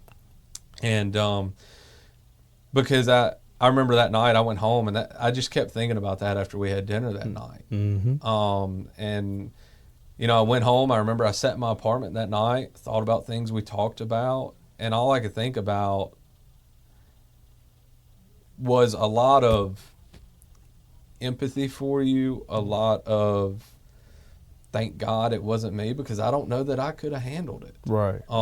Because as I sat in my apartment and I looked around and sitting in my living room of my apartment, I'm like, man, imagine spending 552 days essentially in this living room minus the furniture and the TV and the iPad and the computer. That's right. And I just really sat there and I thought about you for those 552 days. Man. And man, I ain't gonna lie, I cried for you. I appreciate you, brother. I cried for you in that moment. Yes, sir. Because I thought about it. But then the beautiful part of it was, and that's why I love having this podcast. I love talking to people like you, was because, man, I sat there and I was like, you know what? If Fox could do it, that's right, and he could maintain his faith, that's right, and he could sit there and not scream and cuss at God, that's right, and feel betrayed by him, I can get through anything. And as I have faced things over the months and all that, I think about you all the time for that reason, because I go back to 552 days. Yep. He endured. Yep. And I know that without God, you wouldn't have made it out of those 552 days. Not at all. Not at all. And that's what is so beautiful to me about your story. Mm-hmm. Now, I do want to say it, and I want to ask you this, because this is something that, we get talking about God. I'm a Christian. I can't do anything without God. But, man, I wrestle with him. Yeah. I wrestle with him. Mm-hmm. And what I mean by that is I do know, I assume, you had to have some days where it was just, what are you doing, God? I feel despair.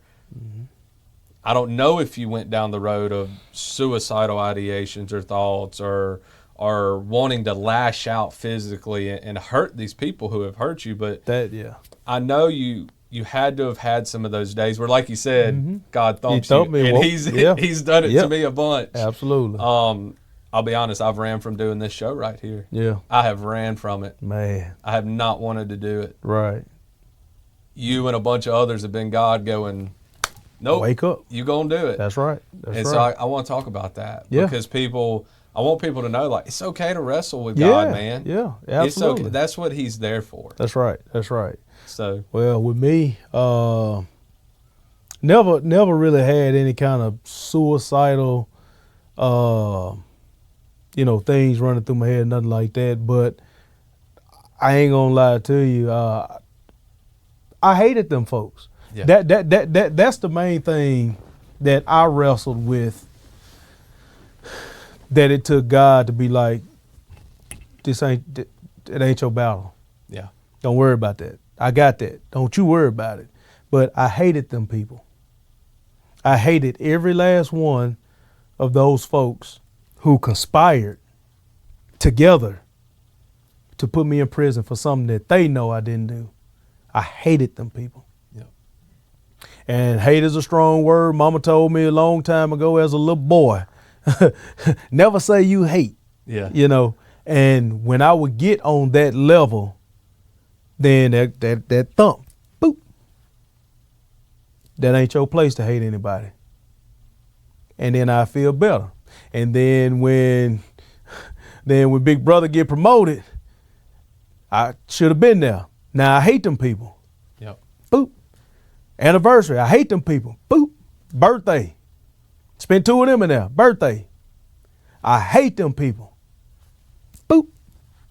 And enough thumps across the head before I left, things would happen, and I found myself pulling back from the hate. Yeah. Yeah, I found myself pulling back from the hate until I didn't really say I hate them anymore. Again, to be honest. And I'm gonna tell you, when I let go of that spirit, that hate spirit that was in me, as soon as I let that go, and I made God a promise that I'm finna let go and let you have it. It's all yours. When I gave it all to him, that's when things start changing. Wow. That's when things start changing for me. Good news after good news after good news until the honorable. And I don't put honorable in front of many people's name, but the honorable Faye Peterson get that, and the honorable Lynn Fitch. When Lynn Fitch, her and her team of attorneys and things of that nature, when they put out their reply brief to my brief, and the attorney read to me how I was like, oh God,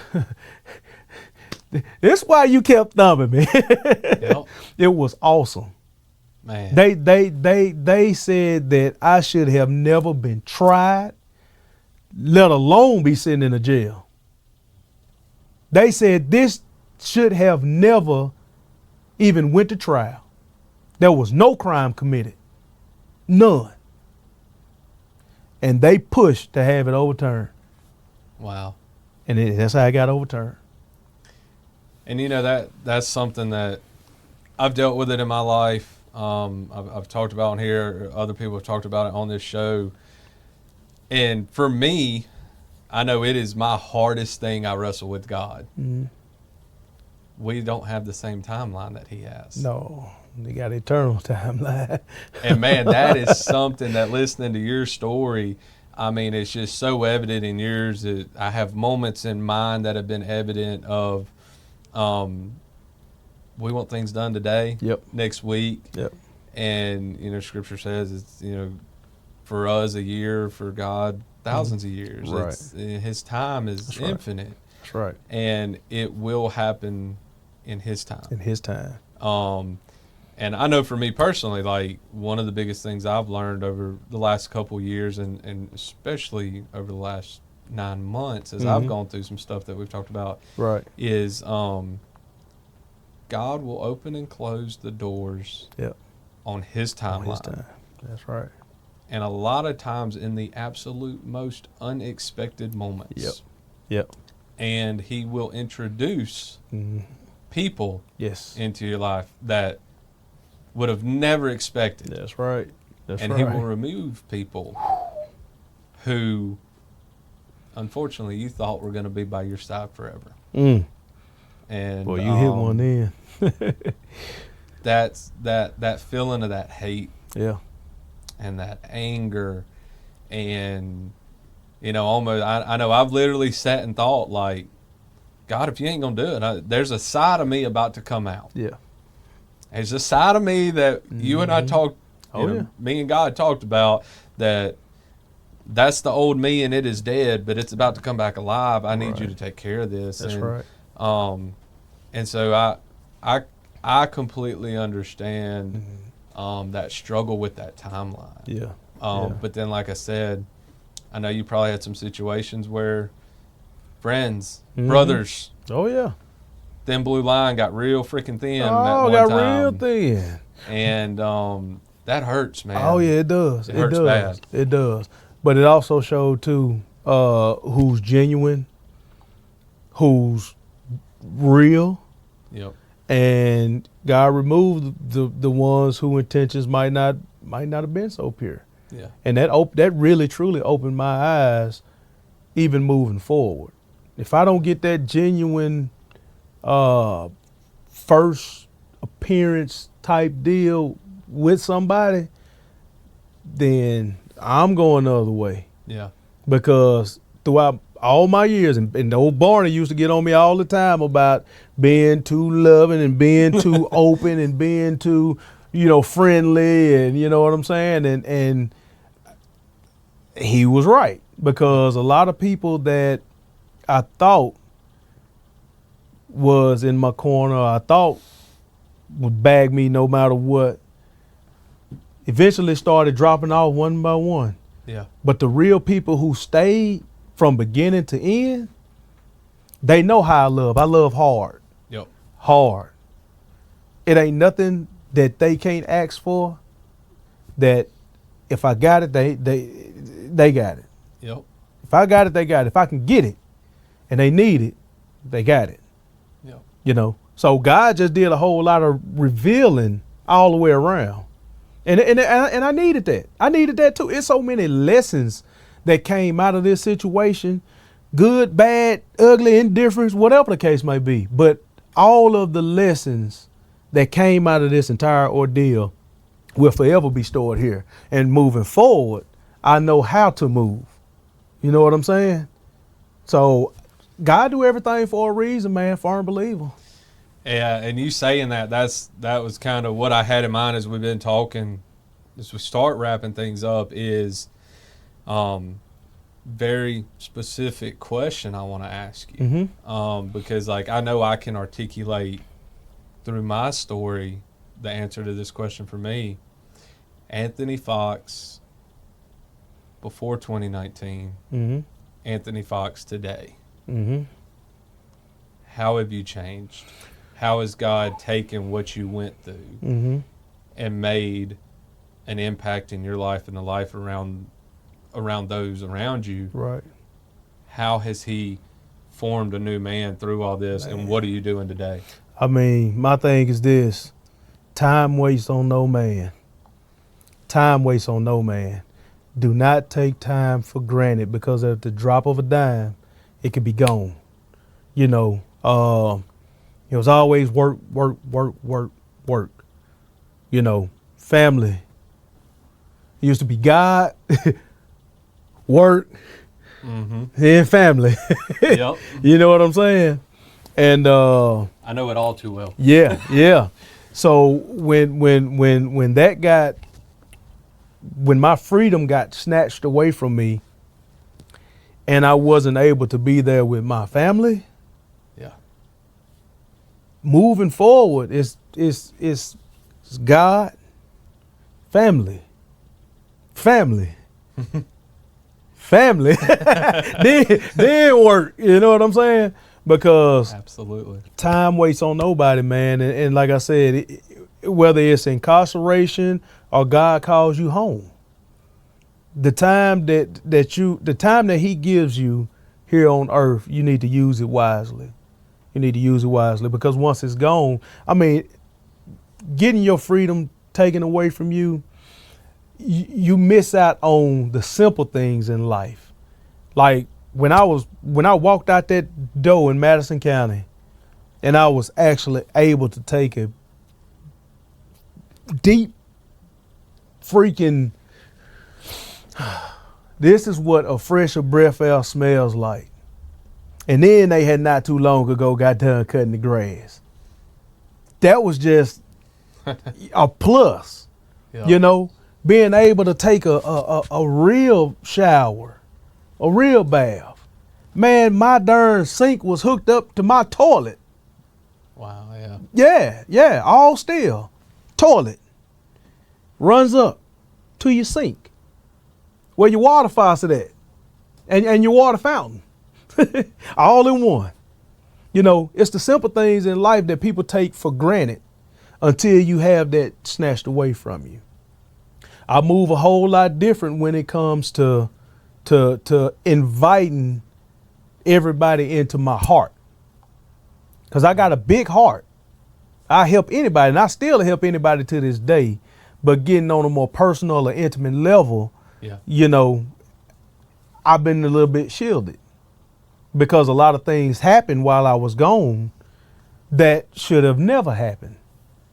You know, so I'm more guarded and protective with me along those lines. But man, there was so many lessons learned through this, man.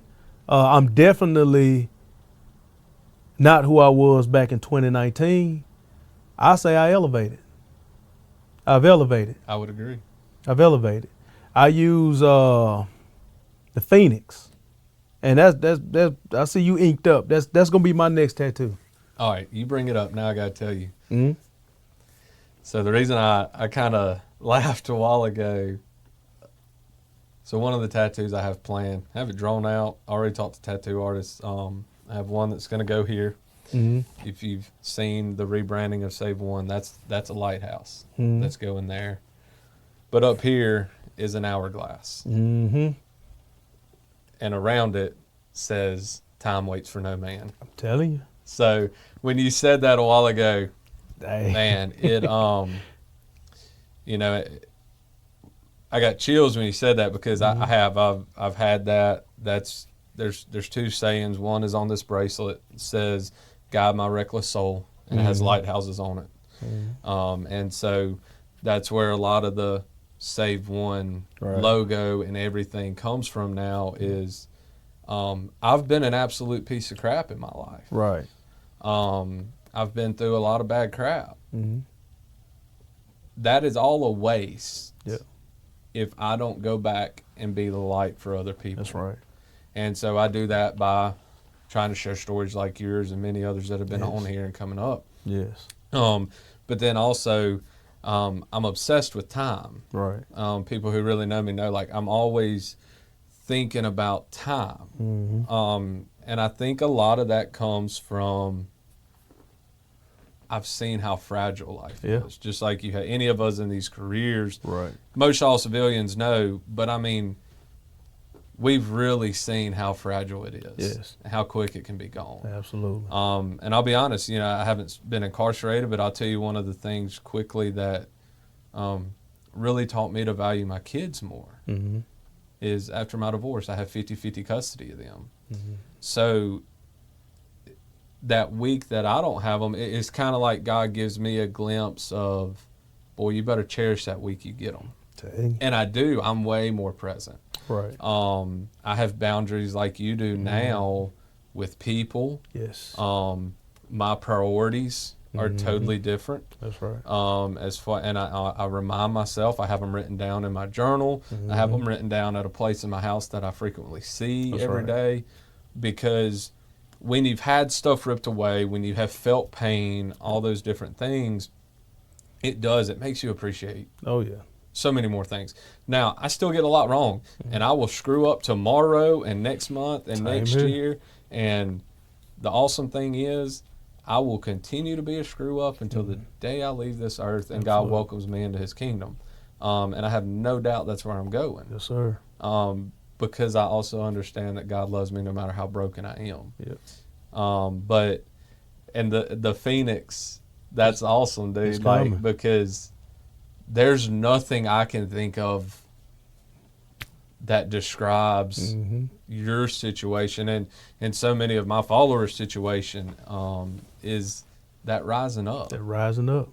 And so, And in the ashes, it's going to have 5-5-2 in the ashes. man, Yep.